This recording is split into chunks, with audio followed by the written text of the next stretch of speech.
Hello, thanks for watching this video and studying math with me. The antiderivatives of some functions like sine of x squared, 1 over the natural logarithm of x, and the square root of 1 plus x to the fourth have no elementary formulas for the antiderivative, so you cannot use the fundamental theorem of calculus. But you can partition the interval of integration and replace f by a closely fitting polynomial on each subinterval, integrate the polynomials, and add the results to approximate the definite integral of f. This is called numerical integration, and there are two sort of gold standards for this, the Trapezoidal Rule and Simpsons Rule.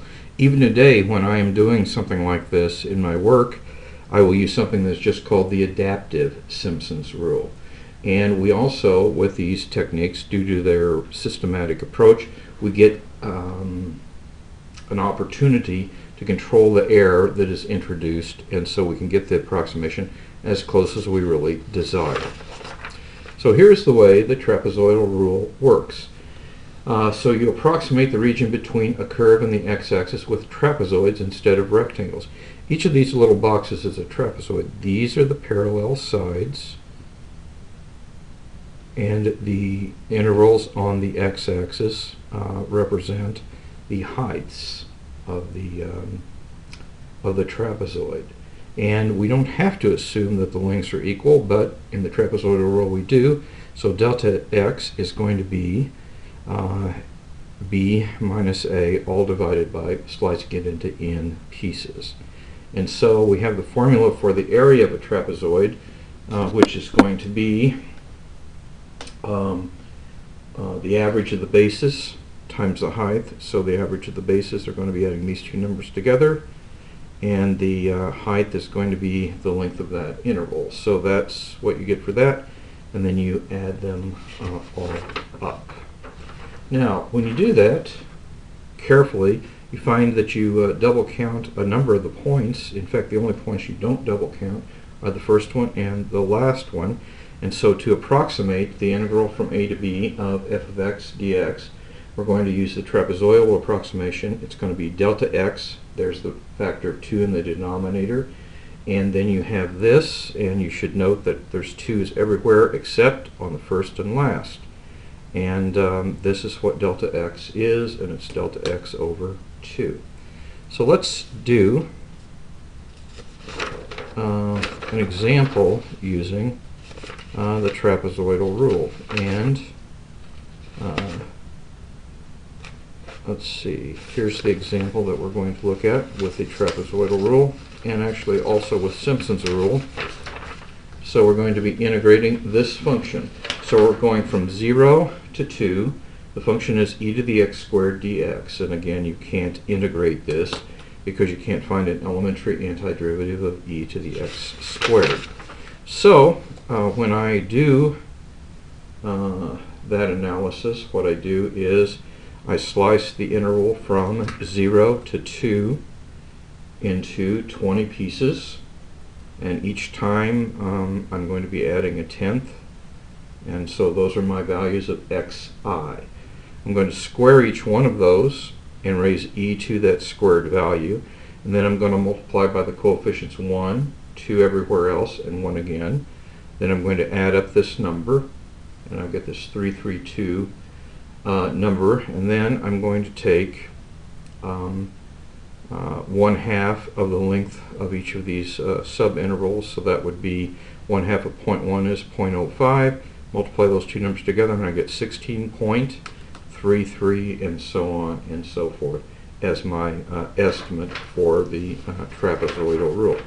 So that's how the trapezoidal rule works. Now we're going to talk just a little bit about Simpsons Rule. Now, Simpsons Rule, and I need to find the right paper. Here we go. Simpsons Rule is another rule for approximating the definite integral of a continuous function, but we use parabolas instead of straight line segments that we did in the trapezoidal rule. And so we partition the interval AB into n subintervals of equal length, and this time it's the same as it was before, b minus a all over n. But we have to have this to be an even number because On each consecutive pair of integers, we approximate the curve y equals f of x, which is a parabola. That means it is y equals capital A x squared plus capital B x plus c. So there are three equations in, three unknowns, so we need 3 points. So that's why we're using 3 consecutive points, and that's why things have to be even. And in a picture, you'll see this.